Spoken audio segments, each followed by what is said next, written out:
اس وقت ہمارے پاس ویسے دو افسران موجود ہیں، دونوں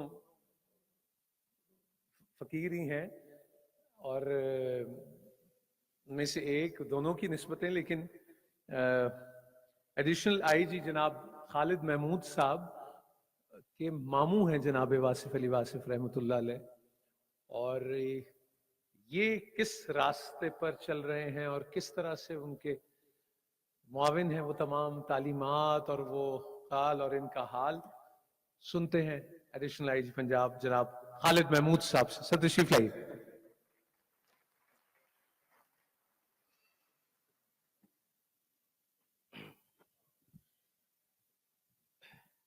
اعوذ باللہ من الشیطان الرجیم، بسم اللہ الرحمن الرحیم۔ صاحبزادہ کاشف صاحب، معزز مقررین اور مہمانان گرامی،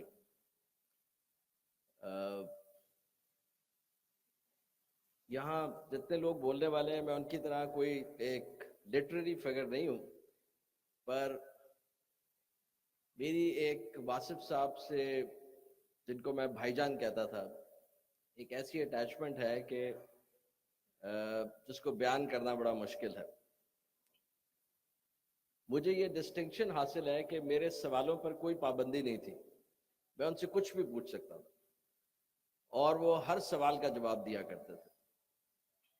جب ہم سول سروسز اکیڈمی میں نئے نئے آئے، میرے ساتھ کچھ اور دوست تھے میرے، تو ہم نے اس وقت پہلی دفعہ سوچنا شروع کیا کہ یہ واحد انسان ہم نے اپنی زندگی میں دیکھا جنہوں نے نہ صرف یہ کہا بلکہ کر دکھایا، ایک چلتا بزنس، اچھا کام چھوڑ کے پیسے کماتے کماتے ایک دم اللہ کی راہ میں چلے گئے اور یہ کہا کہ میرا رزق اللہ تعالیٰ خود میرے گھر پہ پہنچائے گا۔ یہ ڈسٹنکشن بہت عجیب ڈسٹنکشن تھی جو زندگی میں کبھی اور کہیں نظر نہیں آئی، اور ہم نے تو ان کو نہ صرف دور سے دیکھا بلکہ ان کی زندگی قریب سے دیکھی۔ تو شروع میں ہم سوچا کرتے تھے کہ شاید ان کے قبضے میں کوئی جن ہے، کہ اتنا سب کچھ ان کو کیسے پتہ ہے کہ یہ تھیوری آف ریلیٹیوٹی پہ بھی بات کر سکتے ہیں، یہ بگ بینگ تھیوری پہ بھی بات کر سکتے ہیں، یہ شیکسپیئر پہ بھی بات کر سکتے ہیں، ورڈزورتھ پہ بھی بات کر سکتے ہیں، اور پورا قرآن کی صورت زبانی پڑھ کے سنا دیتے ہیں۔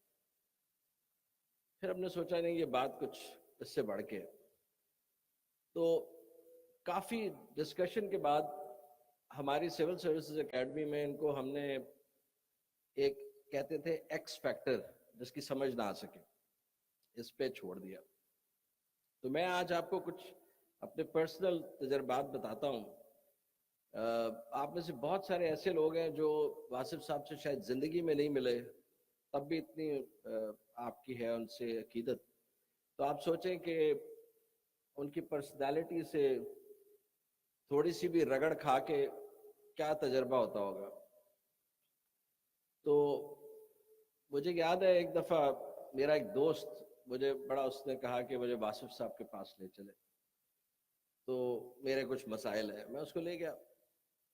تو وہ سول انجینئر تھا اور نہایت ہی شریف انسان تھا۔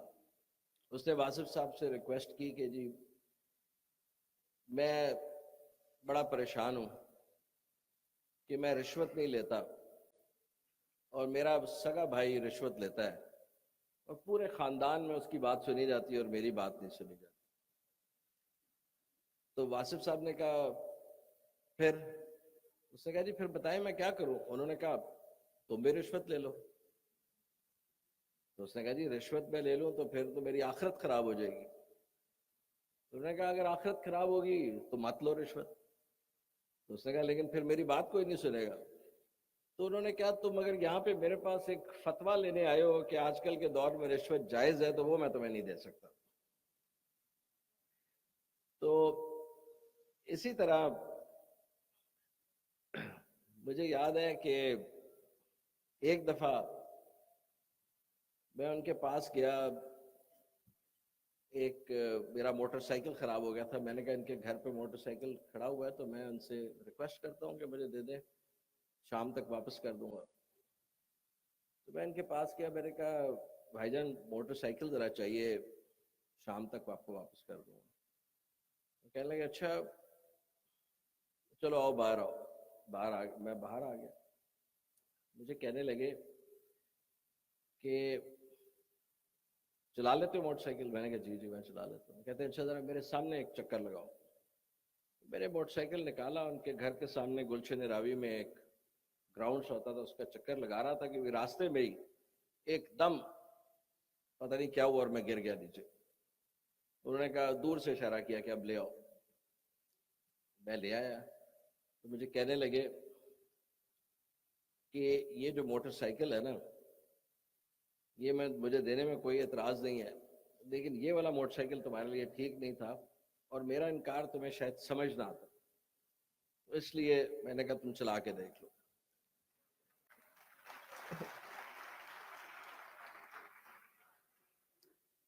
میں بھی واصف صاحب سے بہت ٹیڑھے سوال کیا کرتا تھا اور تقریباً ہر سوال کا وہ جواب دیا کرتا تھا. ایک دن میں نے ان سے پوچھا کہ یہ مزاروں پہ کبوتر کیوں بیٹھتے ہیں, چھتوں پہ کبوتر بیٹھے ہوتے ہیں؟ تو کہنے لگے کہ ہاں یہ بڑا انٹرسٹنگ سوال ہے, اس پہ ریسرچ کرو. وہ مجھے کہتے تھے مسٹر ریسرچ, آپ اس پہ ریسرچ کریں تھوڑی سی. تو میں نے کہا کہ جی ضرور.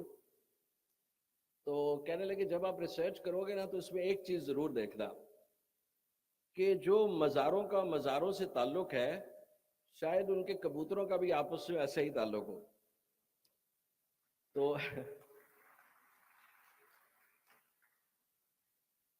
تو یہ میں بڑے عرصے تک سوچتا رہا کہ مزاروں کا مزاروں سے تعلق, اور پھر واقعی کبوتروں کا بھی شاید ان کی بھی انسیت ہے کچھ کبوتروں سے. اسی طرح بہت عجیب سے سوال میں ان سے پوچھا کرتا تھا. ایک دن میں نے ان سے کہا جی کہ مجھے آج یہ بتائیں کہ ایک بچہ جو ہندو گھر میں پیدا ہوا ہے اس کا قصور کیا ہے کہ وہ جنت پہ شاید نہ جائے, اور جو کرسچین گھر میں پیدا ہوا وہ نہ جائے. تو انہوں نے کہا جی کہ بہت اچھا, آپ ایسا کرو کہ اس کی فکر چھوڑو, آپ ہندو بن کے دیکھ لو تھوڑی دیر کے لیے, یا عیسائی بن جاؤ. میں نے کہا جی وہ تو بڑا مشکل کام ہے. کہتے ہیں پھر چپ کر کے اپنے جو اللہ تعالیٰ نے کتاب دی ہے اس پہ چلتے جاؤ اور اللہ کا شکر ادا کرو کہ تم مسلمان پیدا ہو. تو بہرحال مختصر سی بات یہ ہے جی کہ واصف صاحب کے پاس جانا ایسا تھا, بلکہ میں آپ کو ایک اور قصہ سنا دوں پھر میں وائنڈ اپ کرتا ہوں. میں اس وقت پڑھتا تھا تو میں نے واصف صاحب سے کہا کہ جی میں ایک ینگ انسان ہوں, بالکل یوتھ کا پیک ہے, اور میرے سب دوست ہنستے کھیلتے خوش رہتے ہیں, میں بڑا پریشان رہتا ہوں, ہر وقت کسی نہ کسی سوچ میں گم رہتا ہوں. تو آپ مجھے بتائیں کہ اس کا کوئی حل ہے؟ انہوں نے کہا جی ہاں بالکل حل ہے. میں نے کہا جی بتائیں کیا حل ہے؟ انہوں نے کہا آپ اس طرح کرو کہ آپ گھر چلے جاؤ اور ذرا کانسنٹریٹ کرنا کہ 40 دن تک آپ نے ہنسنا نہیں ہے, بالکل ہنسنا نہیں. اور اگر 40 دن میں کیکا لگا دیا تو وہاں سے کاؤنٹ پھر 0 سے سٹارٹ ہو جائے گی, اور پھر جس دن 40 دن پورے ہو جائیں اس دن میرے پاس آنا. پھر میں نے توجہ سے دیکھا, 3-4 دن گزرے, پھر مجھے یاد آیا آج تو پھر کیکا لگایا, پھر اگلے دن پھر کیکا لگایا. وہ 40 دن کبھی پورے نہیں ہوئے.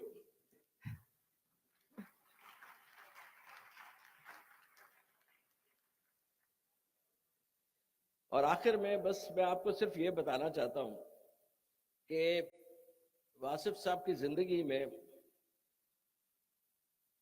ایسے فیل ہوتا تھا کہ جیسے بھوکا پیاسا شخص ان کے پاس گیا ہے, بڑے دنوں کا بھوکا ہے, اور پیٹ بھر کے انہوں نے کھانا کھلا دیا, اور اس کے بعد تو بس دل چاہتا تھا بندہ سو جائے سوالوں کے جواب سن کے. تو یعنی کہ میں یہ سمجھتا ہوں کہ لائف جو لیونگ کی فلسفی ہے, روز ایوری ڈے لائف, زندہ رہنا, اس کا اور اسلام کا ایک ایسا سنتھسس پیش کرتے تھے کہ جس سے نہ صرف زندہ رہنا آسان ہو جاتا تھا بلکہ مرنا بھی بہت آسان لگتا تھا.